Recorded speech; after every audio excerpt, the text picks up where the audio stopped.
she's going to tell us all things amazing that are going on in the theatre. Good morning, Kate.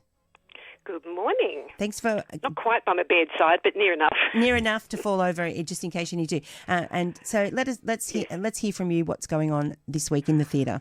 Okay. I'll talk about the adaptation of Virginia Woolf's Orlando, and I'll talk about Miss Saigon. Let's start with Orlando. So this is Virginia Woolf's novel Orlando has inspired many stage adaptations and also a film, if people have seen it, with Tilda Swinton, which was lovely. So this is Antipodes production. It's a small-scale musical that highlights contemporary transgender issues through Woolf's story of Orlando's transformation into a woman.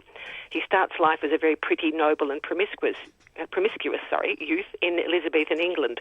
And then after he's 32-ish, I think, for the next 300 years or so, he's a woman. Yes, sounds odd, but it was written a long time ago. It's a group of 5 diverse young actors, all playing Orlando, both man and woman, and sometimes individually, sometimes as a group or a chorus. The narrative evolves through what I describe as layered dialogue, excerpts of Woolf's texts, and in the lyrics of this eclectic repertoire of songs written by Rachel Lewandon and with lyrics by one of the actors with Lewandon. It has a centrepiece on the stage of a pebbled stream. It's directed in a abstract movement and text-based style, I suppose, underscored by live music and peppered with songs, original songs. I think the most successful musical moments are the 5-part harmonies. And there are a couple of really lovely voices. One I'll raise in particular, Manali Datar, who was in The Cursed Child. She's been in a number of other things I've seen. The difficulty with adapting a novel for stage is that there's an inclination to include tracts of original prose and try and cram in all the narrative threads into the performance, and that is the problem with Orlando. There's too many words and too many narrative threads leading to, it causes a lack of clarity in the delivery of the story of Orlando's life, the narrative. Another thing for me, look, there's an unevenness in performance and vocal skills. As I said, Manali Datar is probably the strongest singer. The important issues of gender and identity are often, I'd say, overstated and become didactic, and the script could trust the audience to understand the intention without what I thought felt a bit like preaching. And it had some lovely musical and physical elements, but it's certainly not a definitive version of Orlando. But I'll move on to Miss Saigon, spend our minutes on that. And I think Nick's with me, isn't he? Are you on the end of the line there, Nick? I'm still here, yes. And have you seen this Miss Saigon, this new production? Not this one, no. I saw the original one probably, yes, a while back. Yeah, so it'll be interesting for you to compare what I'm saying about it and what's been said about the earlier one. I saw one somewhere in the middle, perhaps 10 years ago. That's probably what I saw. This is an updated production. It's Cameron McIntosh's production of Miss Saigon, and it's musically, I would say, electrifying, visually exceptional. It's spellbinding, the design, wonderful choreography, and it's technically remarkable. It's still the same story featuring 17-year-old Kim, played by lovely Abigail Adriano. She's an innocent Vietnamese orphan found in indigent circumstances and forces her to become a dancer and unwillingly a prostitute in the Dreamland nightclub in Saigon. This is in about 1970. Her every move is controlled by the flamboyant engineer. Now, Sean Miley Moore is exceptional. He is a standout, a showstopper in that role.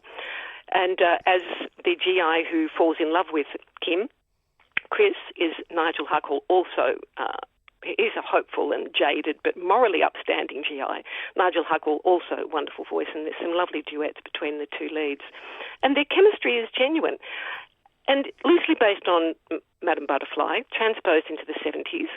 But there was a lot, as you will recall, Nick, criticism of the portrayal of Vietnamese women as whores, its paternalistic and patronising view of the Vietnamese, the casting of Caucasian actors as Asian characters, particularly Jonathan Pryce as the engineer, in sort of Asianised makeup. Yellowface, I think they call it. Sorry, yes. Go ahead.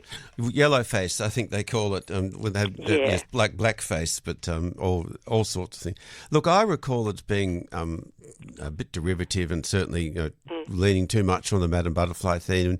Yeah, it was a bit of its time, really. It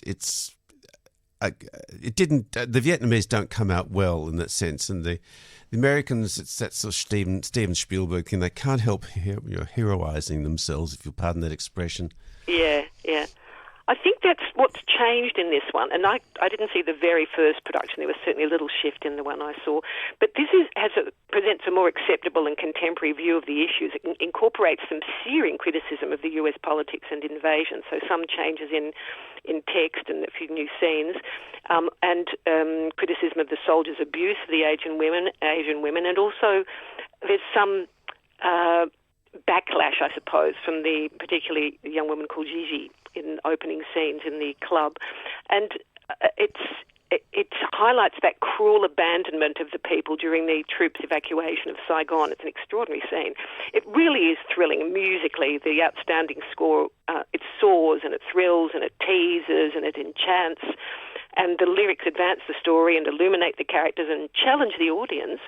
And there are some really extraordinary songs or scenes with songs. The American Dream is the showstopper, and it's not just because of David Avian's choreography, I think it is, or they call it musical staging, but also Moore's electrifying performance of the engineer's elaborate fantasy about life in America, the American Dream. And he is ebullient and flamboyant and audacious and prowls and prances, and it's a deeply flawed character, but he's provocative and charming and mischievous.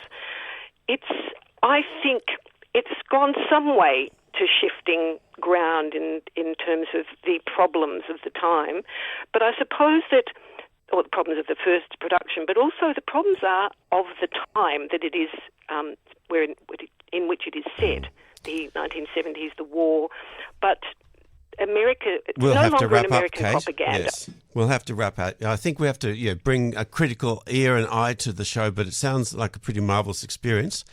We've got to go because we've got something special coming up before we hit 11 o'clock. Thanks so much. Good. All right. Okay. Thanks. Bye. Bye-bye.